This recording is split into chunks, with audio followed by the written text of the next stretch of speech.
Hello everyone, welcome to the MCQ Mantra. My name is Satish Rajput. और हम लोग ये जो वीडियो बना रहे हैं वो एस्टेट की प्रिपरेशन के लिए बना रहे हैं। इसमें प्रीवियस ईयर के जो पार्ट बी है, art of teaching and other skills, उनके प्रीवियस ईयर क्वेश्चंस को कवर किया जाएगा और इनका बिल्कुल बढ़िया से एक्सप्लेनेशन होगा हिंदी और इंग्लिश दोनों में ही। तो ये सीरीज कंप्लीट करने के बाद आप लोग आसानी से 35+ आउट ऑफ 50 गेन कर सकते हैं। ये वीडियो उनके लिए हेल्पफुल होगा जिनके पास काफी बेसिक नॉलेज है टीचिंग एप्टीट्यूड का या फिर उससे भी कम, और हमारे पास एग्जाम्स की डेट जो है विद इन 1 मंथ हो जाएगा, तो हमारे पास कॉन्सेप्ट डिटेल में पढ़ने का टाइम नहीं है। तो सबसे बढ़िया इसका जो टेक्निक रहेगा वो आप प्रीवियस ईयर क्वेश्चंस को कीजिए और उनके रिलेटेड जो जो कॉन्सेप्ट्स हैं उनको सीखिए। ये वीडियो नंबर 2 है। इससे पहले एक और पेपर को सोल्व किया जा चुका है। चलिए आइए शुरू करते हैं। तो जैसा मैंने डिस्कस किया था कि ये एक सीरीज है जिसमें हम प्रीवियस ईयर सभी क्वेश्चंस को देखेंगे एस्टेट में अभी तक जो हुए हैं। तो इसमें पहला वीडियो बन चुका है, पेपर 1 जो है एस्टेट का, साइंस का, शिफ्ट 2 1 शिफ्ट 2, और इसमें से 50 मार्क्स के जो पार्ट बी है उसको कवर किया जा रहा है। तो आप लोग इसका वीडियो भी देख सकते हैं, मेरे चैनल पे अवेलेबल है सेम प्लेलिस्ट में। आज हम लोग पेपर 1 जो है एस्टेट का, साइंस 6 to 8 2003 में जो हुआ था शिफ्ट 1 का, इस पेपर को सोल्व करेंगे। चलिए आइए। फर्स्ट क्वेश्चन है कि शिक्षण प्रविधि नहीं है, इनमें से कौन शिक्षण प्रविधि यानी कि टेक्निक नहीं है। टेक्निक तो अभ्यास, ये भी एक टीचिंग टेक्निक है। अभ्यास से जो है वो सिखाया जाता है। चित्रण जो है, इलिस्ट्रेशन, चित्रण के द्वारा भी ये टीचिंग टेक्निक है। और ड्रामेटाइजेशन भी एक टीचिंग टेक्निक है, परंतु ये किंडरगार्टन जो है ये टीचिंग मेथड है, ये दिया गया था फ्रोबेल के द्वारा। और आप कई सारे क्वेश्चन जो है ओड वन आउट के द्वारा भी सोल्व कर सकते हैं। इसमें आप लोग देख सकते हैं अभ्यास, चित्रण और नाट्य रूपांतरण, ये सभी एक जैसे हैं। और जो किंडरगार्टन है ये थोड़ा डिफरेंट टाइप का लग रहा है, तो हमारा ऑप्शन इससे हो जाएगा। तो ये आपका टिप्स नंबर 2 है। टिप्स नंबर 2, जो आपको अलग लगे, एकदम ओड वन आउट लगे, आप उसके आधार पर आंसर कर सकते हैं। और दूसरा मैंने पहले बताया था कि जो भी बच्चे से रिलेटेड रहेगा, बच्चे से रिलेटेड जो भी ऑप्शन होगा वो आपका मोस्टली ठीक होगा 99%। नेक्स्ट क्वेश्चन देखते हैं। क्वेश्चन है कि क्लासिकल कंडीशनिंग है, क्लासिकल कंडीशनिंग इनमें से किसके ऊपर बेस्ड है। यहाँ पर पहला कहता है साहचर्य अधिगम यानी एसोसिएटिव, दूसरा वर्बल, तीसरा है असिस्टिंग लर्निंग और चौथा है कोऑपरेटिव यानी कि सहयोगात्मक। तो आप लोग देखेंगे कि दो थ्योरीज बहुत इंपॉर्टेंट है। पहला है ये क्लासिकल और दूसरा है ऑपरेंट कंडीशनिंग। कंडीशनिंग का अर्थ है, ये बिहेवियरिस्ट के द्वारा दिया गया थ्योरी था, बिहेवियरिस्ट के द्वारा दिया गया थ्योरी था, यानी व्यवहारवादी के द्वारा। तो यहाँ पे जो है लर्निंग है, लर्निंग होता है चेंज इन बिहेवियर। तो इसी चेंज इन बिहेवियर को, यानी बिहेवियर में चेंज लाने के लिए बिहेवियरिस्ट ने दो थ्योरी दी थी। सबसे पहला था क्लासिकल कंडीशनिंग, यानी कंडीशनिंग के द्वारा आप बिहेवियर में चेंज ला देंगे।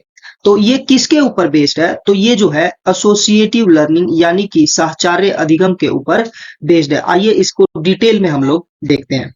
तो ये जो कंडीशनिंग है, क्लासिकल कंडीशनिंग, जो दिया गया था पेवलोव के द्वारा।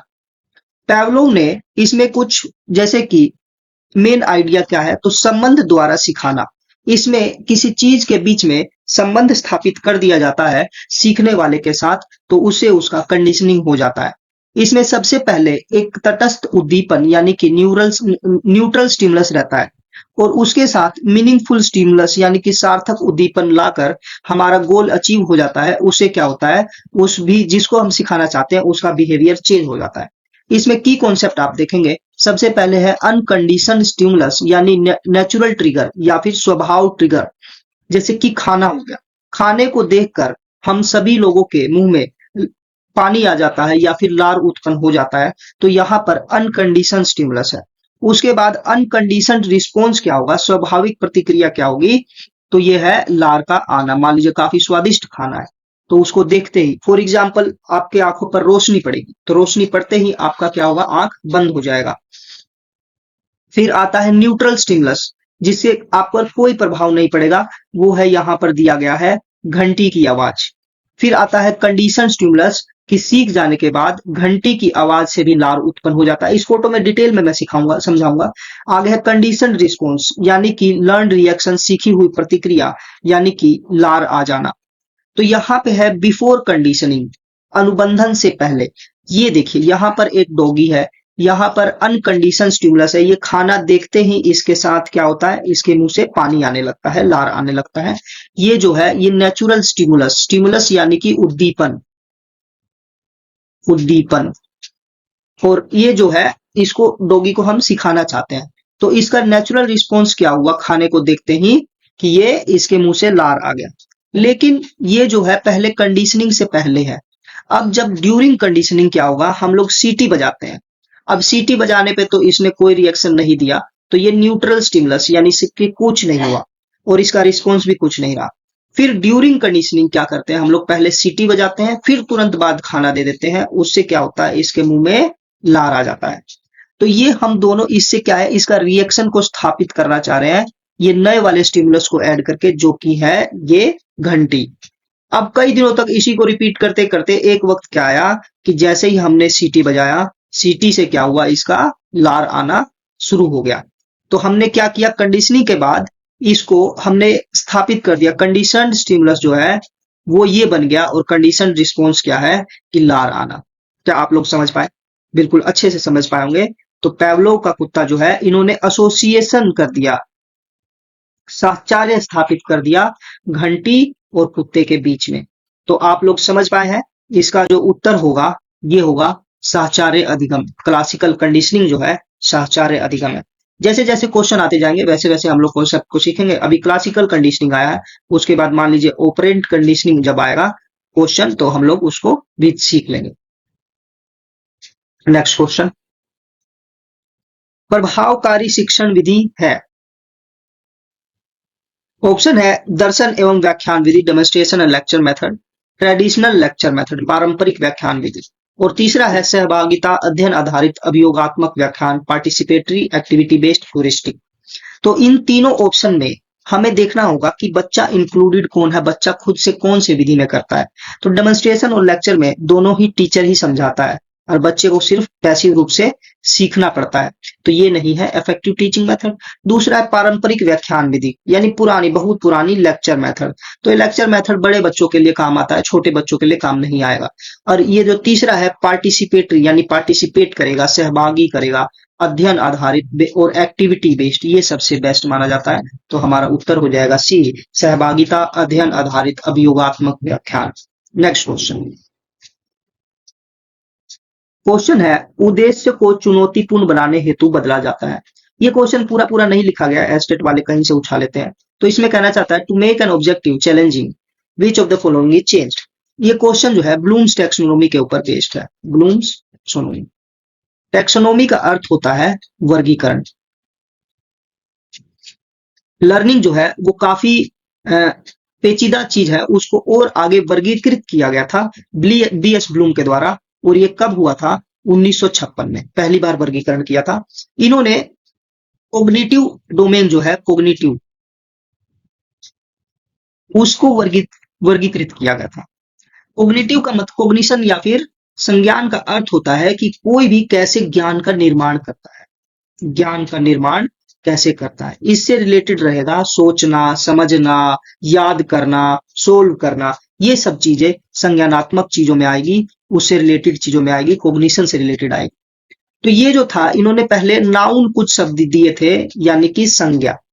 उन्होंने बोला था नॉलेज, ये लेवल चलता है ब्लूम्स टैक्सोनॉमी का। सबसे पहले जब बच्चा संज्ञानात्मक गतिविधि करता है, कोई चीज उसको सिखाया जाता है, तो सबसे पहले वो ज्ञान प्राप्त करता है, फिर कॉम्प्रिहेंशन उसको बता पाता है, उसको अप्लाई कर पाता है, उसको एनालिसिस कर पाता है, सिंथेसिस और इवेलुएट सबसे लास्ट। तो इसको चेंज कर दिया गया था साल 2001 में। साल 2001 में इसको चेंज करते हुए नाउन को चेंज करके वर्ब की फॉर्म में कर दिया गया था। तो ये सभी वर्ब हैं। तो ये कह रहा है उद्देश्य को और चुनौतीपूर्ण बनाने के लिए क्या बदला जाना चाहिए, तो ये वर्ब है, सभी वर्ब। तो सबसे पहले रिमेंबर, तो और चुनौतीपूर्ण रहेगा अंडरस्टैंड, उससे भी चुनौतीपूर्ण रहेगा अप्लाई करना, उससे भी ज्यादा चुनौतीपूर्ण एनालाइज करना, उससे भी चुनौतीपूर्ण इवेलुएट करना, और सबसे ज्यादा चुनौतीपूर्ण कार्य होगा क्रिएट करना। तो जितने भी क्वेश्चन बनते हैं सीबीएसई या फिर एनसीईआरटी बनाता है या हमारा स्टेट बोर्ड बनाता है, वो इन्हीं के ऊपर बेस्ड रहता है। सबसे इजी रहता है रिमेंबर, यानी याद करना, बताइए दिल्ली की राजधानी क्या है। फिर है अंडरस्टैंड, कि एक लाइन में समझाइए फिर होता है अप्लाई, अपने ज्ञान का उपयोग करते हुए ये कीजिए। फिर होता है एनालाइज, यानी कि अंतर बताइए, समानांतर बताइए। फिर होता है इवेल्युएट वाला क्वेश्चन, हिस्ट्री में बहुत पूछा जाता है। क्रिएट, यानी कि आपको प्रोजेक्ट वर्क दिया जाता है। तो इन सब में आपका कॉग्निटिव लेवल जो है वो बढ़ते जाता है। तो आप लोग अच्छे से समझ में आए होंगे। तो इस जो क्वेश्चन का उत्तर हो जाएगा वो होगा क्रिया। ब्लूम्स टैक्सोनॉमी के ऊपर बेस्ड था। ब्लूम्स टैक्सोनॉमी का इजाद किया गया था 1956 में, और ये जो पहले थे नाउन वाले वर्ड थे उनको बदल करके रिफॉर्म कर दिया गया 2001 में। और ये जो नीचे से ऊपर संज्ञानात्मक जो लेवल है वो बढ़ते चले जाता है। कॉग्निटिव डोमेन दिया गया था बीएस ब्लूम के द्वारा। इसके साथ दो और डोमेन है, वो हमने अफेक्टिव और साइकोमोटर पिछले क्लास में पढ़ा था। Next question. क्वेश्चन है संश्लेषण का क्या अर्थ है। जब टीचिंग मेथड आते हैं तो उसमें दो मेथड आता है, एनालिसिस और दूसरा होता है सिंथेसिस, यानी कि संश्लेषण और विश्लेषण। इसमें क्या है, कहता है कि मीनिंग ऑफ सिंथेसिस, सिंथेसिस यानी कि संश्लेषण का अर्थ क्या है। Creation of new idea, creation of new object, creation of unique final product. तो आप लोग देखेंगे ये तीनों ही सेंटेंस या फिर ऑप्शन एक ही जैसे हैं, एक ही मीनिंग को डिराइव कर रहे हैं। तो इसका उत्तर ऑल ऑफ द अबव हो ही जाएगा। Creation of new idea, creation of new object लगभग लगभग सेम ही चीज है। तो अब हम लोग सिंथेसिस और एनालिसिस को समझते हैं। जो सिंथेसिस होता है, फॉर एग्जाम्पल मान लीजिए कि कोई रोबोट है, ठीक, आपको रोबोट के पुर्जे जैसे फॉर एग्जाम्पल बाइक है, आपको कुछ कुछ पुर्जे दे दिए गए, इसका पुर्जा नंबर ए, पुर्जा नंबर बी, ऐसे करके आपको ये दे दिया गया। और फिर आप क्या करेंगे, पहले ए को एनालाइज करेंगे, फिर बी को सीखेंगे, फिर पुर्जा नंबर सी को आप देखेंगे, फिर टायर को देखेंगे, उसको सीखेंगे, और फिर इन्हीं सभी को मिला के आप लोग कोई नया चीज बना देंगे और वो बनेगा कुछ ऐसा फाइनल प्रोडक्ट। ये हुआ फाइनल प्रोडक्ट। और जो एनालिसिस होगा उसमें पहले आप एक फाइनल प्रोडक्ट को देखेंगे। फॉर एग्जाम्पल ये कार है, आप इस कार को देखेंगे और इस कार को पूरा पूरा पुर्जा पुर्जा खोल के उसको चेक कर लेंगे। ये हो गया एनालिटिक मेथड। तो अब आप लोग इसको देखिए, एनालिटिक मेथड में है वोल, यानी कि वोल को पार्ट्स में बांट कर समझना, यानी पूरे के पूरे जो भी कॉन्सेप्ट है, फॉर एग्जाम्पल सेंटेंस हो गया, पार्ट प्लांट हो गया, फिर उसके बाद प्लांट पढ़ते हैं, फिर उसके बाद पार्ट्स ऑफ प्लांट्स पढ़ते हैं। तो ये एनालिटिक मेथड हो गया, उसको बांट कर समझा जाता है। यानी पहले पूरे को देखा जाता है, शरीर जो है, शरीर की बॉडी को हम लोग पहले देखते हैं, फिर उसके धीरे धीरे पार्ट्स को देखते हैं, लंग्स को देखते हैं, फिर उसके लीवर को देखते हैं, आइज के बारे में पढ़ते हैं। तो ये हुआ एनालिटिक मेथड हुआ। फिर होता है सिंथेसिस में क्या होता है, पहले टुकड़ों के बारे में जानते हैं, फिर उसके बाद पूरा बनाना सीखते हैं। अब टुकड़े जब रहेंगे आप जान लीजिएगा, फिर बनाइएगा, सबका अलग अलग बन सकता है, सबका अलग अलग सोच रहेगा। और यहाँ पे क्या है, पहले ही हम लोग पूरे कॉन्सेप्ट को जान लेते हैं, फिर धीरे धीरे समझते हैं बाकी। इसका परिणाम या कॉम्प्लेक्स प्रॉब्लम से शुरू होता है। इसको break down study parts find principle पे बेस रहता है। एनालिसिस एंड तर्क इसमें ज्यादा रहता है। सेंटेंस को वर्ड में बांटकर ग्रामर को समझते हैं, ये इसका एग्जाम्पल है। प्रॉब्लम सॉल्विंग और क्रिटिकल थिंकिंग। सिंथेसिस क्या है, पार्ट्स को जोड़कर वोल बनाया जाता है। इस कॉन्सेप्ट को जरूर याद रखिएगा, ये बहुत बार आता है कि वोल टू पार्ट्स और पार्ट्स टू वोल किससे रिलेटेड है, तो ये चीज आप याद कीजिएगा। सिंपल फैक्ट्स पार्ट सरल तथ्य से शुरू होता है, इसमें हम लोग कंबाइन करते हैं, फॉर्मुलेट करते हैं, रूल बनाते हैं। फिर है इंटीग्रेशन एंड एप्लीकेशन, समेकन व प्रयोग।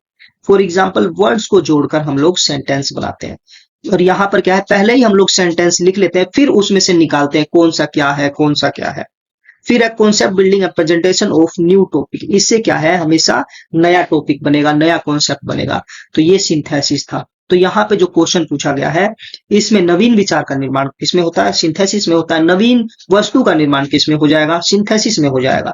और creation of unique final product किसमें हो जाएगा, सिंथेसिस में हो जाएगा। क्यों, एनालिसिस में क्यों नहीं होगा, क्योंकि पहले ही वो चीज बना हुआ है, उसी को खोलकर आपको पढ़ना है, फिर दोबारा जोड़िएगा तो वही चीज बनेगा। लेकिन सिंथेसिस में आपको पार्ट्स पार्ट्स पढ़ लेते हैं और उसको कुछ भी बना सकते हैं। तो ये एनालिसिस और सिंथेसिस दो कॉन्सेप्ट था, इसको याद रखना होगा। Next question. दल शिक्षण यानी टीम टीचिंग क्या है। टीम टीचिंग जो है वो टीचर से रिलेटेड है और किसी चीज से नहीं, टीचर से। तो इसमें क्या है, दो या दो से अधिक शिक्षक जो है वो मिलकर पढ़ाते हैं, वही होता है टीम टीचिंग। दो या दो से अधिक छात्र, इससे कुछ नहीं है। शिक्षक और छात्र, यह सभी नहीं है। तो उत्तर होगा 2 और मोर टीचर्स। इसी रिलेटेड कुछ और टीचिंग हम लोग देख लेते हैं। जैसे होता है पैरेलल टीचिंग। पैरेलल टीचिंग में क्या होता है, एक ही क्लास में जो है टीचर्स जो है वो ग्रुप में बांट देते हैं बच्चों को। मान लीजिए कि बच्चे बहुत ज्यादा हैं तो ग्रुप ए हो गया और फिर ग्रुप बी हो गया। तो टीचर नंबर 1 जो है ग्रुप ए को पढ़ाएगा और टीचर नंबर 2 है वो ग्रुप बी को पढ़ाएगा। ये हुआ आपका पैरेलल टीचिंग। फिर होता है वन टीच वन असिस्ट। इसमें क्या है, एक टीचर पढ़ाता है और दूसरा सपोर्ट करता है। ये हुआ वन टीच और वन असिस्ट। फिर आता है स्टेशन टीचिंग। स्टेशन टीचिंग क्या है, क्लास को अलग अलग स्टेशन या एक्टिविटी में बांटा जाता है। टीचर अलग से स्टेशन संभालते हैं। फॉर एग्जाम्पल मान लीजिए ये स्टेशन नंबर 1 पे एक टीचर बैठा है और यहाँ पर वो कोई कॉन्सेप्ट बता रहा है, और ये स्टेशन नंबर 2 पे जो है टीचर नंबर 2 बैठा है, ये भी कोई कॉन्सेप्ट बता रहा है। तो पहले बच्चे आएंगे ए के पास और ए से इस टीचर 1 के पास आएंगे और ये फिर मूव कर जाएंगे इसके पास, और यहाँ के बच्चे यहाँ मूव कर जाएंगे और ये लोग अपना कॉन्सेप्ट चेंज करते रहेंगे। यही है स्टेशन टीचिंग। दूसरा है अल्टरनेट टीचिंग, यानी कि अल्टरनेटिव टीचिंग। एक टीचर मेन ग्रुप को पढ़ाता है, दूसरा ग्रुप जो है वो रेमेडियल ग्रुप देता है। फॉर एग्जाम्पल एक टीचर जो है वो पढ़ा रहा है पूरे क्लास को, ये बच्चे बैठे हैं इनको पढ़ा रहे हैं और ये टीचर पूरे को पढ़ाएगा, और एक टीचर देखेगा किसको कहाँ प्रॉब्लम आ रहा है और उसकी प्रॉब्लम वो सोल्व करता जाएगा, घूम घूम कर उसको बताता जाएगा। फिर टीम या फिर को टीचिंग, दोनों टीचर मिलकर एक साथ पूरी क्लास को पढ़ाते हैं। दोनों टीचर सामने रहते हैं और पूरी क्लास को पढ़ाते हैं। तो आप लोग ये डिफरेंट डिफरेंट टीचिंग टेक्निक्स सीख गए हैं जिसमें एक से ज्यादा टीचर पढ़ाते हैं, 2 टीचर पढ़ाते हैं। तो पहला हमने टीम टीचिंग देखा, दल टीचिंग, 2 या 2 से अधिक शिक्षक। इसमें parallel teaching, one teach one assist, station teaching, alternative teaching और टीम कोर्स टीचिंग हमने देखा। नेक्स्ट क्वेश्चन की तरफ। नेक्स्ट क्वेश्चन है सत्तावादी शिक्षण क्या है। ऑथोरिटेरियन टीचिंग जो है वो क्या है। ये बाल केंद्रित है, शिक्षक केंद्रित है, अनुभव केंद्रित, या उनमें से कोई नहीं। तो ये सत्तावादी जो है, इस ऑथोरिटेरियन जो टीचिंग है इसमें क्लासरूम के भीतर टीचर का कंट्रोल रहता है पूरा पूरा। टीचर जो है 100% कंट्रोल रखता है। तो ये क्या है, शिक्षक केंद्रित हो जाएगा। इसमें बच्चों का कम ही चलता है, टीचर जैसा चाहेगा, जैसा रूल बना के रखेगा उसमें वैसा ही रहेगा। और एक और टाइप का रहता है वो होता है डेमोक्रेटिक।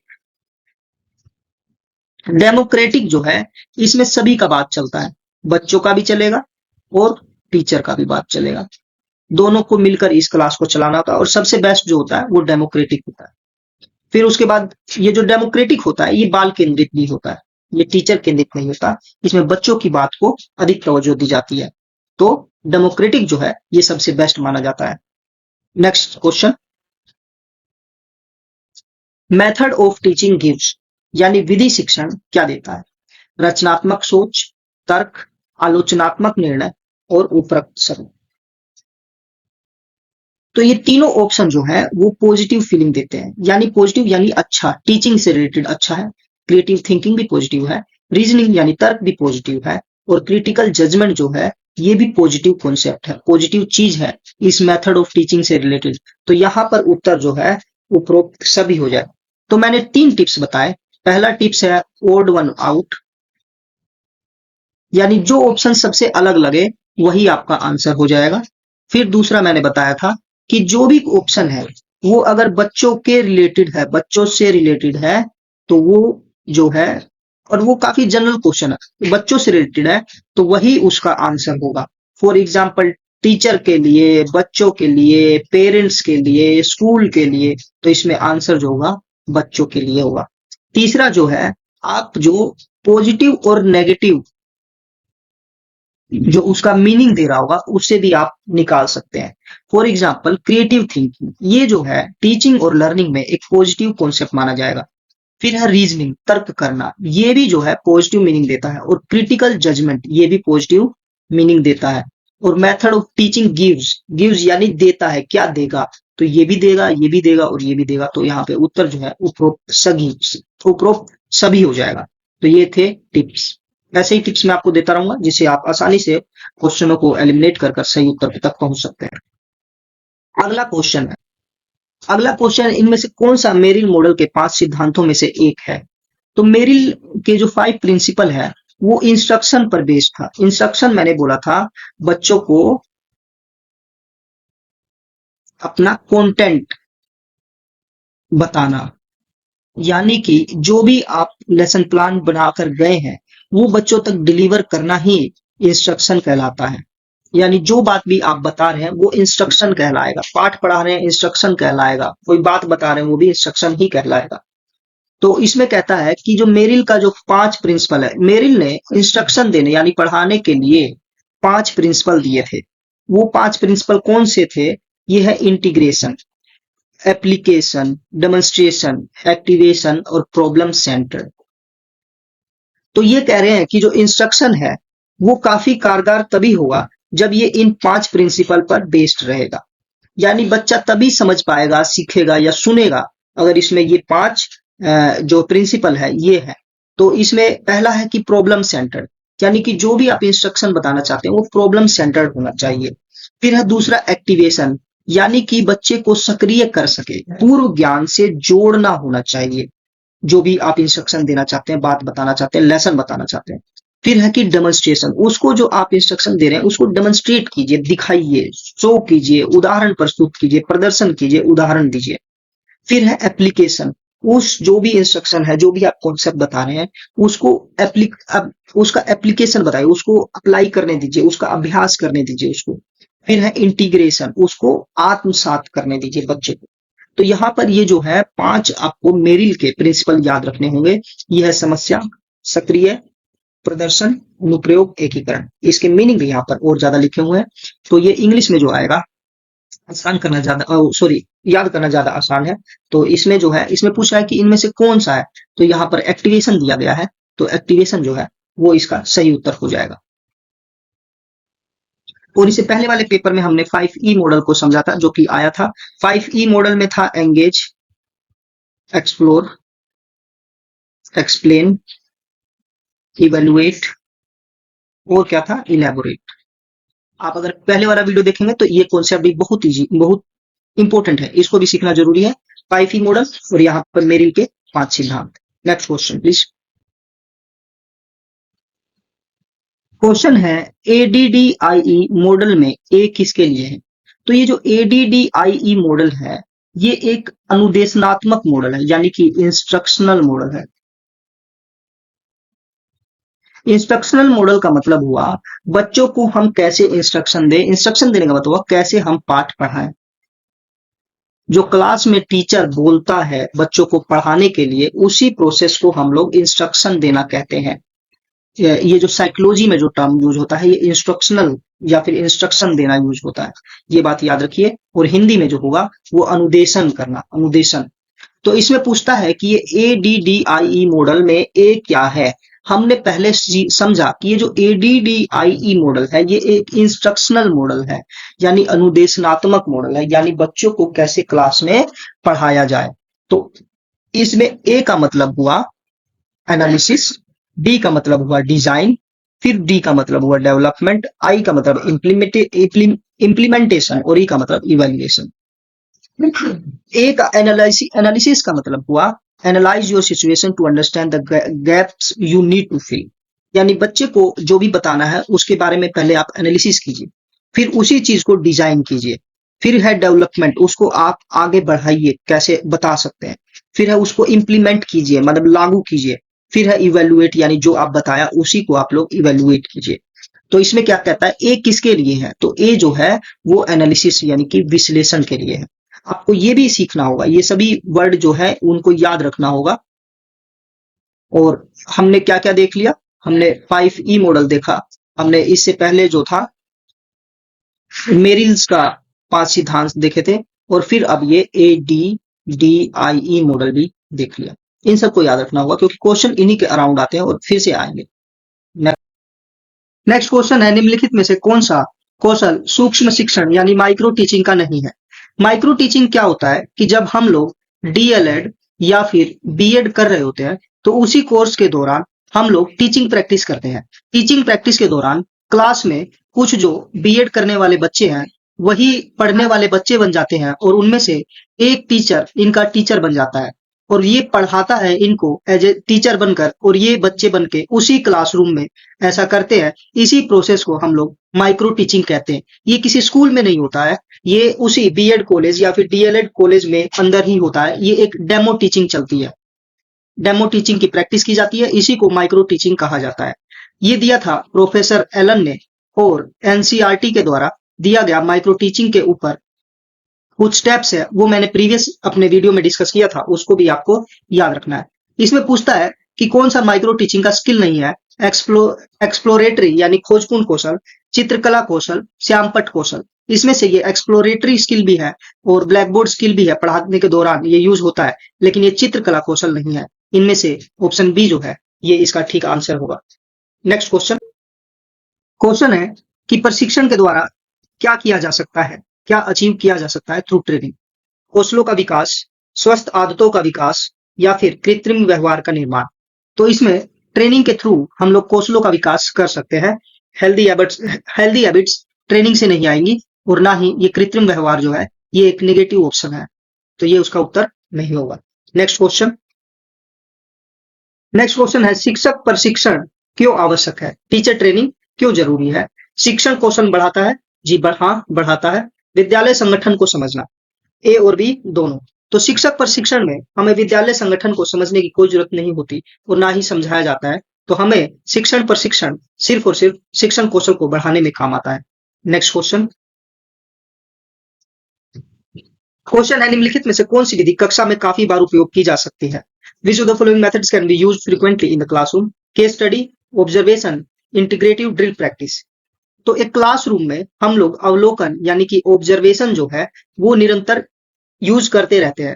बच्चों को ऑब्जर्व करते रहते हैं कि बच्चा सीख रहा है कि नहीं, हमारी जो टीचिंग स्किल है वो काम कर रही है कि नहीं, हम जो टीएलएम यूज कर रहे हैं वो काम कर पा रही है कि नहीं। तो एक क्लास में फ्रीक्वेंटली ऑब्जर्वेशन या फिर अवलोकन चलता रहता है।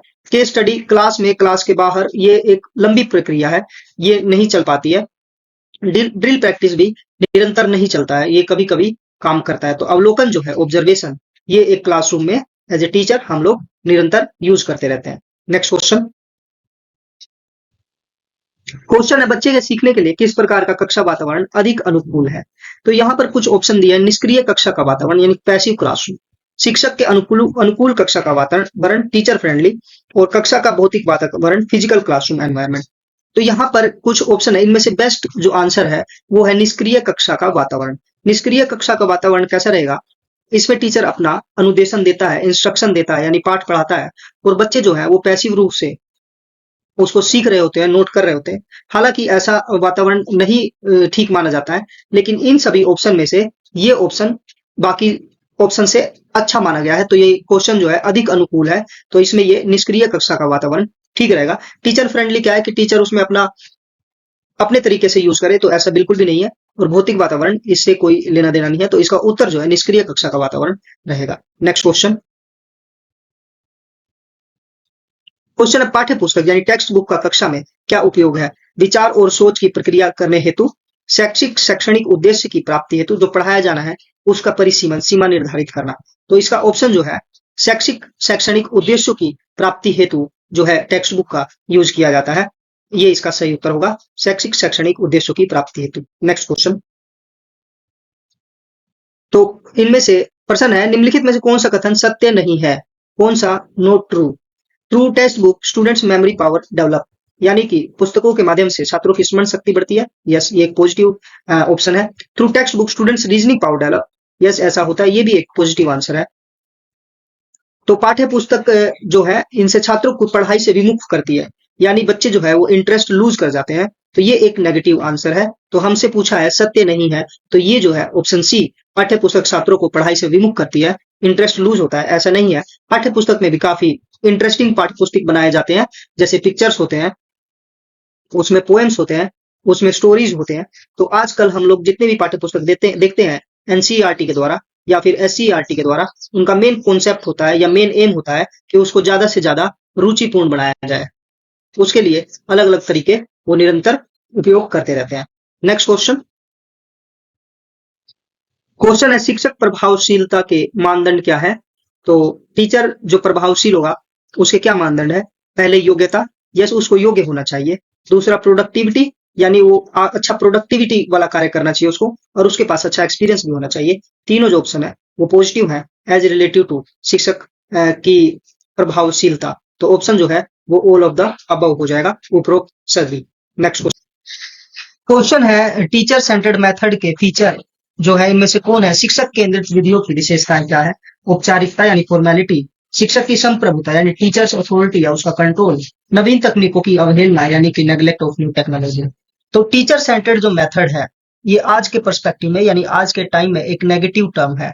फॉर एग्जाम्पल और भी आप मेथड देखेंगे, इसमें पहला हुआ टीचर सेंटर्ड, दूसरा हुआ स्टूडेंट सेंटर्ड, और एक और होता है वो है करिकुलम सेंटर्ड। ये सभी बोले गए हैं कि जब एक क्लास का संचालन किया जाएगा, बच्चों को पढ़ाया जाएगा, तो वो टीचर के अनुरूप रहेगा या फिर स्टूडेंट्स के अनुरूप रहेगा या फिर करिकुलम को के अनुरूप रहेगा। यानी जब हम क्लास का संचालन करेंगे तो सेंटर में टीचर को रख सकते हैं, स्टूडेंट को रख सकते हैं या फिर करिकुलम को रख सकते हैं।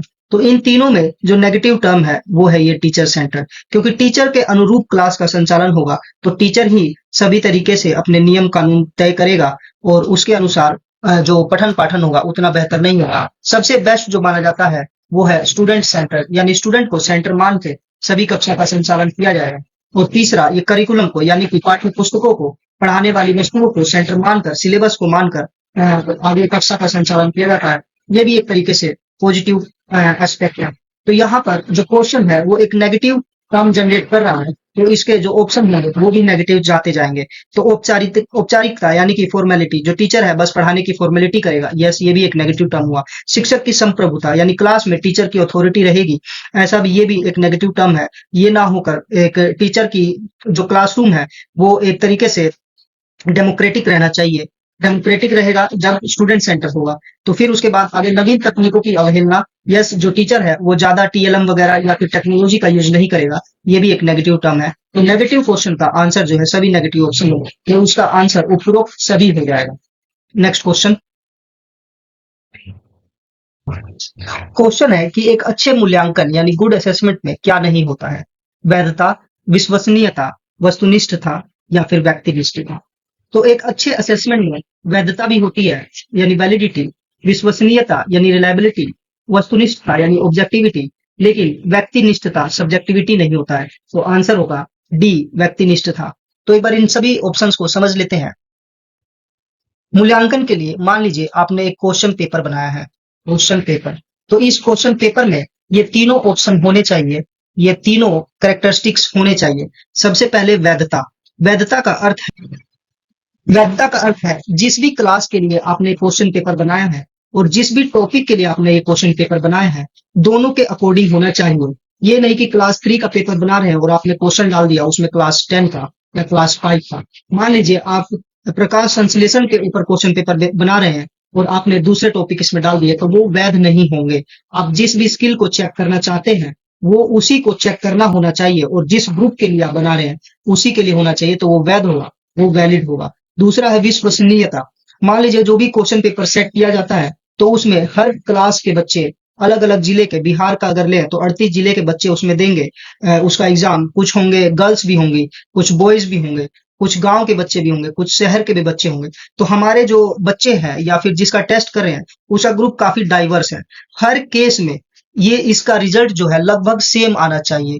अगर वो सेम आ रहा है और बार बार लेने पर, मतलब मान लीजिए इस तारीख को लिया, जनवरी में लिया, फिर फरवरी में लिया, सभी समय पर उसका रिजल्ट लगभग लगभग सेम आ रहा है, तो समझिए वो विश्वसनीय है, वो रिलायबल है। तीसरा है वस्तुनिष्ठता, ऑब्जेक्टिविटी, यानी कि जिस तरीके से हम लेना चाहते हैं, क्वेश्चन पेपर को सेट करना चाह रहे हैं, बिल्कुल ठीक वैसे ही वो हो रहा है, तो ये ऑब्जेक्टिविटी, उसमें वस्तुनिष्ठता है। तो ये तीनों ही ऑप्शन बिल्कुल ठीक है। एक व्यक्तिनिष्ठता यानी कि हर एक बच्चे के लिए अलग से उसका होना चाहिए, ऐसी बिल्कुल बात नहीं है। तो ये तीनों ऑप्शन आप याद रखिएगा, वैलिड, रिलायबल और ऑब्जेक्टिविटी। नेक्स्ट क्वेश्चन, क्वेश्चन है कि the type of matric exam conducted by Bihar school examination board is. Bihar का जो मैट्रिक का एग्जाम लिया जाता है बिहार बोर्ड के द्वारा, वो किस प्रकार का है? बाहरी परीक्षा है, यस बाहर जाके एग्जाम पड़ता है, सेंटर पड़ता है। मापदंड संबंधित परीक्षा, क्राइटेरियन रेफरेंस्ड एग्जाम, यस ये भी रहता है। और समेटिव, समेटिव का अर्थ मैंने बताया था, संकलनात्मक, जो लास्ट में एग्जाम होता है वो ग्रेडिंग या फिर मार्क्स देने के लिए किया जाता है, पास या फेल करने के लिए दिया जाता है। बिल्कुल ठीक है, ये आपका समेटिव होता है ना कि फॉर्मेटिव होता है। मैट्रिक का जो फाइनल एग्जाम है वो अपने आप में सुधार करने के लिए नहीं रहता, इसमें सुधार की आपकी कोई भी व्यवस्था नहीं होती है। उसको देने के पश्चात आपका रिजल्ट आएगा, पास या फेल हो जाएंगे। तो इसमें उपरोक्त सभी हो जाएगा। Next question. क्वेश्चन है ग्रेडिंग प्रणाली किस प्रकार का मूल्यांकन है? एब्सोल्यूट असेसमेंट, निरपेक्ष मूल्यांकन और सापेक्ष मूल्यांकन, ये दोनों ही ग्रेडिंग प्रणाली के घटक होते हैं। तो इसमें उपरोक्त दोनों हो जाएगा। आंसर जो है both of the above. Next question. विषय वस्तु की रूपरेखा क्या है? सब्जेक्ट मैटर का जो रूपरेखा है वो क्या है? वो है पाठ्यक्रम, यानी कि करिकुलम। करिकुलम के अंदर ही सभी कुछ आ जाता है। वो आप किस तरीके से पढ़ाएंगे, आपका टीएलएम भी आ जाएगा, आपका टेक्स्ट बुक भी आ जाएगा, आपके जितने भी चैप्टर होंगे, या फिर करिकुलर और को करिकुलर एक्टिविटी भी सब आएगा। तो आंसर होगा पाठ्यक्रम। नेक्स्ट क्वेश्चन है। क्वेश्चन है कक्षा के वातावरण में मूल्यों, मानकों और विश्वास का प्रसारण होता है। In the classroom environment there is dissemination of values, standard of belief. ये किस में होता है? तो ये होता है हिडन करिकुलम, यानी कि छिपा हुआ पाठ्यक्रम। अब समझते हैं कि ये हिडन करिकुलम क्या होता है। करिकुलम में को करिकुलर एक्टिविटीज प्लस में करिकुलर एक्टिविटीज भी आती हैं। करिकुलर एक्टिविटीज यानी कि पढ़ाई से रिलेटेड है, और को करिकुलर एक्टिविटीज जो है वो इंटरेस्ट से रिलेटेड है। जैसे कि आप उसमें मान लीजिए गेम्स हो गए, या फिर डांस हो गया, या अदर एक्टिविटीज हो गई, ये सभी करिकुलम में आती हैं। लेकिन एक हिडन करिकुलम भी होता है।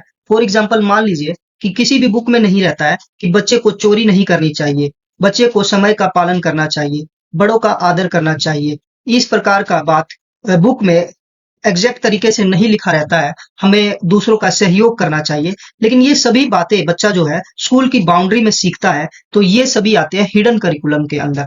ये कहीं ना कहीं वो सीखता है स्कूल की बाउंड्री में, लेकिन टेक्स्ट बुक में ये सभी नहीं होती हैं। तो ये माना जाता है छिपा हुआ करिकुलम, यानी कि मूल्यों को वो सीखता है, मानकों को सीखता है, और विश्वास का प्रसारण जो होता है वो हिडन करिकुलम के माध्यम से होता है। Next question. कहता है अधिगम को प्रभावित करने वाले मनोवैज्ञानिक कारक इसमें से कौन सा है? Psychological factor that influence learning. Teacher related ये नहीं होगा। विषय की प्रकृति, ये भी साइकोलॉजिकल जो टर्म है वो नहीं है। छात्रों की जाति, ये तो बिल्कुल भी नहीं होगा। छात्रों की रुचि, इंटरेस्ट और मोटिवेशन जो है ये साइकोलॉजिकल टर्म है, जो कि लर्निंग को अफेक्ट करता है। अगर उसमें रुचि नहीं होगी तो बच्चे का मोटिवेशन लेवल गिरा रहेगा और वो सीख नहीं पाएगा। Next question. क्वेश्चन है कि इनमें से कौन सा कारक है जो शिक्षण अधिगम को प्रभावित नहीं करता है? Note influence teaching learning. सबसे पहले पारिवारिक वातावरण, फैमिली एनवायरनमेंट, ये अफेक्ट करेगा। मान लीजिए बच्चा जो है फर्स्ट जनरेशन लर्नर है। फर्स्ट जनरेशन लर्नर का अर्थ हुआ कि वो बच्चा अपनी पीढ़ी का पहला बच्चा है अपने परिवार में जो कि स्कूल पहुंचा है। तो इस वजह से इस बच्चे को पढ़ाना थोड़ा टफ होता है, और वो उसकी लर्निंग स्पीड भी स्लो रहती है। अब आगे है तत्परता, रेडीनेस। तो वो जब तक रेडी नहीं होगा वो तब तक उसकी लर्निंग नहीं हो पाएगी। और इसको हम लोग थॉर्नडाइक के 3 नियम से भी जोड़ सकते हैं, जिसमें उन्होंने दिया था law of readiness, law of exercise और लॉ ऑफ इफेक्ट। तो इसमें तो आ ही गया लॉ ऑफ रेडीनेस। तीसरा आकांक्षा का लेवल, लेवल ऑफ एस्पिरेशन, तो ये भी अफेक्ट करता है। भौगोलिक क्षेत्र, भौगोलिक क्षेत्र जो है वो टीचिंग लर्निंग को अफेक्ट नहीं करता है। हमारा जो इंडिया है वो वेस्ट भौगोलिक क्षेत्र से रिलेटेड है, लेकिन सभी जगह पे बच्चे अपने अपने तरीके से ठीक तरीके से पढ़ते हैं। तो इसका ठीक आंसर होगा ऑप्शन डी, भौगोलिक सीमा। Next question. हैंड्स ऑन अधिगम का क्या लाभ है? हैंड्स ऑन अधिगम जो है इसका मतलब हुआ learning by doing. Learning by doing यानी कि करके सीखना, स्वयं से करके सीखना। इसी को हम लोग हैंड्स ऑन लर्निंग कहते हैं। तो इसका लाभ क्या है? नए कौशलों को सीखने में हेल्प करता है। यस, बिल्कुल करता है। प्रकृति के अंतर्निहित तत्वों के लिए प्रोत्साहित करना, encouraging understanding of inherent elements of nature. Yes, तो दोनों आंसर ठीक होंगे, तो उपरोक्त दोनों। Next question. क्वेश्चन 1857 में कलकत्ता, अब जिसे कोलकाता में कहा जाता है, में स्थापित भारतीय लीग से जुड़े कौन थे? तो इसका सही उत्तर होगा शिशिर कुमार घोष और शंभूचरण। तो ये हो जाएगा ऑप्शन सी, शिशिर कुमार घोष और शंभूचरण मुखर्जी। Next question. मूगा रेशम, ये एक टाइप का रेशम है, का उत्पादन करने वाला भारत का एकमात्र राज्य कौन सा है? तो ये मूगा रेशम जो है ये असम में बनाया जाता है। तो ये जो है असम। Next question. क्वेश्चन है, निम्नलिखित में से कौन सा मुद्रा अवमूल्यन का भाव है? करेंसी डेप्रिसिएशन, यानी करेंसी का वैल्यू गिर जाए, इनमें से किसकी वजह से होता है? आयात में वृद्धि, इंक्रीज ऑफ इंपोर्ट्स। इंपोर्ट्स का मतलब है कि हम लोग ज्यादा आयात कर रहे हैं। फॉर एग्जाम्पल, तेल हम लोग दूसरे देश से आयात करते हैं तो हम लोग को महंगा पड़ता है। दूसरा है मुद्रास्फीति में कमी, decrease in currency value, depreciation. फिर है निर्यात में वृद्धि, इंक्रीज इन एक्सपोर्ट। ये पॉजिटिव टर्म है, मतलब कि इससे हम लोग को फायदा होता है। आयात में वृद्धि, ये थोड़ा हम लोग के लिए प्रॉब्लम हो जाता है, तो इससे जो है करेंसी डेप्रिसिएशन होता है, आयात में वृद्धि, increase in imports. Next question है, इनमें से कौन सा कथन जो है वो सत्य है? तो पहला है, this was the first civil disobedience movement in India started by Mahatma Gandhi. तो महात्मा गांधी के द्वारा सिविल डिसोबीडियंस मूवमेंट शुरू किया गया था, बिल्कुल ठीक बात है। ये बिहार के चंपारण जिले में किसानों के साथ एक्स के खिलाफ एक एक विरोध था। यस, बिल्कुल, ये भी बिल्कुल ठीक बात है। तो ऑप्शन 1 और 2 दोनों बिल्कुल ठीक होंगे। क्वेश्चन नेक्स्ट, क्वेश्चन है, किस केंद्रीय मंत्रालय ने भारतीय मातृभाषा सर्वेक्षण एमटीएसए आयोजित किया था? Which central ministry organise the Indian mother tongue survey MTSI? तो इसका सही उत्तर होगा गृह मंत्रालय ने ऐसा किया था। नेक्स्ट क्वेश्चन, क्वेश्चन है, विच of the following gases is called green house gas? Green house gas कौन सी है? मीथेन, यस मीथेन है। नाइट्रोजन, नहीं नाइट्रोजन नहीं है। Carbon dioxide, yes carbon dioxide है। तो ऑप्शन होगा ए और सी दोनों। नेक्स्ट क्वेश्चन, क्वेश्चन है, एकीकृत अपशिष्ट प्रबंधन में कितने मुख्य घटक होते हैं? तो ये एक एनसीईआरटी का क्वेश्चन है, तो इसमें जो आंसर होगा वो होगा 2। नेक्स्ट क्वेश्चन, क्वेश्चन है, which type of farming lead to more deforestation? वनों की कटाई इनकी वजह से किससे अधिक होती है? निर्वाह खेती, वाणिज्य खेती, मिश्रित खेती, डेयरी फार्मिंग। डेयरी फार्मिंग से उतना नहीं होता, मिश्र खेती से भी होता। कमर्शियल फार्मिंग में उगाया जाता है बल्कि। तो इसका सही उत्तर होगा निर्वाह खेती, सबसिस्टेंस फार्मिंग।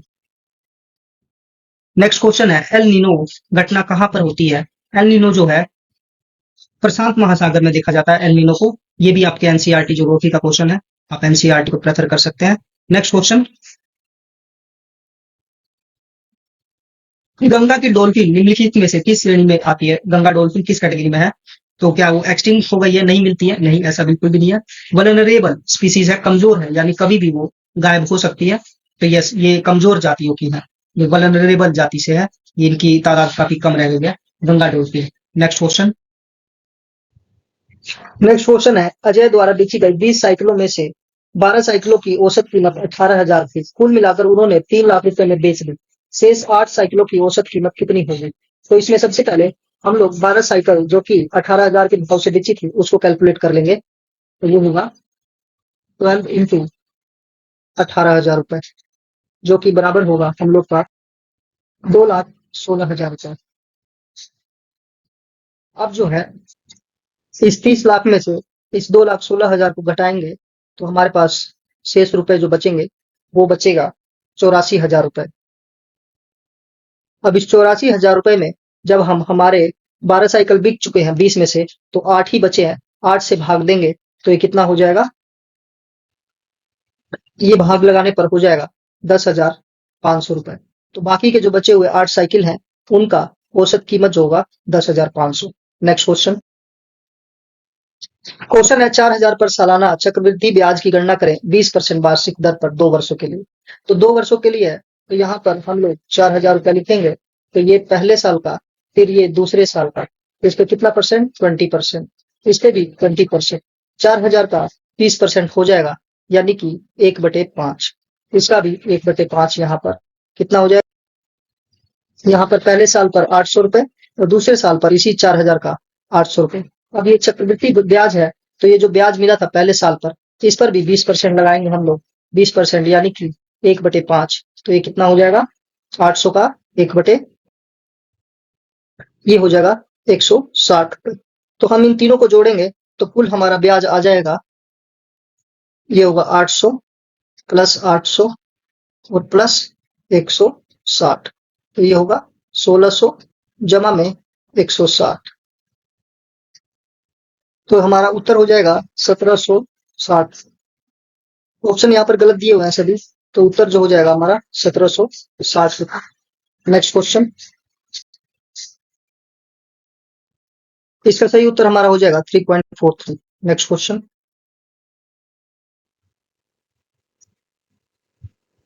क्वेश्चन है, दो संख्याओं का योग 156 है और उनका एचसीएफ जो है वो 13 है। तो दोनों ऐसी संख्या युग्मों की संख्या कितनी होगी? तो जो इनका एचसीएफ है वो 13 है, दो संख्या है, तो वह संख्या हो जाएंगी 13A और 13B। यानी उनमें कॉमन जो है वो 13 है। एचसीएफ का मतलब ये हुआ कि वो 13 जो है उसमें कॉमन रहेगा और उन दोनों का जोड़ जो है वो 156 है। तो यहाँ से हम लोग 13 को कॉमन ले लेंगे, A+B इज इक्वल टू 156, और जब इसको हम लोग काटेंगे तो ये हो जाएगा 12। तो A+B जो है उसका योग जो है वो 12। अब इस 12 में हम लोग इसको जोड़ के देखेंगे, जो कोई भी कॉमन ना आता हो तो 1 और 2 को नहीं लेंगे, तो इसलिए हम लोग 3 और 9 इनमें फैक्टर कॉमन है, ये नहीं होगा। उसके बाद 4 और 8 इसमें भी कॉमन है, ये भी नहीं होगा। फिर आएगा 5 और 7, इसमें कोई भी कॉमन नहीं है, तो ये बिल्कुल ठीक है। फिर उसके बाद 6 और 6 इसमें भी कॉमन है। तो ऐसे हमारे पास सिर्फ दो ही नंबर मिलते हैं, 5 और 7। तो ए की वैल्यू 5 और बी की वैल्यू 7 रख के इसको सोल्व किया जा सकता है। तो हमारे पास विकल्प जो है 2। खाली नंबर कितने आए हमारे पास? 5 और 7, ये दो ही नंबर थे जिनसे हमारा ये उत्तर सोल्व हो सकता है। Next question. ये क्वेश्चन हाइट एंड डिस्टेंस से रिलेटेड है, height and distance of trigonometry. तो आपको ये कॉन्सेप्ट भी देखने होंगे। इसमें कहता है the height of building and distance of the point from base are increase by 20%, what happen to the angle of elevation to top of the building. तो ये इसका हाइट या डिस्टेंस बढ़ाने से इसके एंगल पे कोई भी अंतर नहीं पड़ता है, तो ये क्या है, नहीं बदलता, रिमेन्स अनचेंज्ड है। तो इसका आपको कॉन्सेप्ट देखना है, हर बार ये क्वेश्चन जरूर आ रहा है। Next question. इसमें है उमंग का अपराध से एसोसिएशन है, तो उत्साह का किससे हो जाएगा? परमानंद से हो जाएगा। रीजनिंग का क्वेश्चन है। Next question. पर, पूंछ, टक, पंख, इनमें से कौन सबसे अलग है? तो ये पर जो है ये जानवर का है, बाकी सब ये चिड़िया से या फिर पक्षी से रिलेटेड है। Next question. तो इस क्वेश्चन में पहले है 7 और 4 11, फिर 11 और 2 13, फिर 13 4 17, फिर 17 और 2 19, फिर यहाँ पर 4 ऐड होगा तो ये हो जाएगा 23। सही उत्तर होगा 23। Next question. इसमें स्पाइडर को PSDIRE लिखा गया है, तो उसी तरीके से कॉमन को कैसे हो जाएगा? तो कॉमन हो जाएगा OCMMNO। Next question. क्वेश्चन है, एक पुरुष का परिचय कराते हुए एक महिला ने कहा उसकी पत्नी मेरे पिता की इकलौती पुत्री है। तो ये एक पुरुष है जिसकी तरफ एक महिला ने कहा कि उसकी पत्नी पत्नी जो है वो मेरे पिता की इकलौती पुत्री है। इसके पिता की इकलौती पुत्री यदि वो खुद हो जाएगी महिला, तो ये दोनों जो है आपस में हस्बैंड वाइफ हो गए। तो how is the man related to women? तो ये जो है उसके पति है। तो नेक्स्ट क्वेश्चन। तो आज इतना ही था। ये आज 50 क्वेश्चन हमने पार्ट बी के जो है टीचिंग और अदर स्किल्स के हमने कवर किए हैं। आई होप आप लोगों को पसंद आया होगा। तो आप लोग मेरे साथ जुड़े रहें, क्योंकि एस्टेट की जो परीक्षा है वो मात्र 1 मंथ में होने को है, और इसी माध्यम से आप लोगों को कॉन्सेप्ट और सभी स्किल जो है वो सीखने को मिलेंगे। ये बाइलिंगुअल मेथड है, तो कोई भी प्रॉब्लम नहीं है इंग्लिश और हिंदी वालों के लिए। और मैं भी एक टीचर हूँ बीपीएससी का, तो आप लोगों को बेहतर से समझा पाऊंगा। तो आप इसी तरीके से मेरे साथ जुड़े रहिए, और आप लोगों को ये सीरीज खत्म होते होते 35 प्लस आउट ऑफ 50 बड़े आसानी से आप गेन कर पाएंगे। इवन इससे ज्यादा भी 40 से 45 भी आप आसानी से गेन कर पाएंगे। तो प्लीज मेरे साथ जुड़े रहिए, और थोड़ा मोटिवेट करने के लिए अपने दोस्तों के साथ शेयर और सब्सक्राइब करते रहिए इस चैनल को। Thank you very much.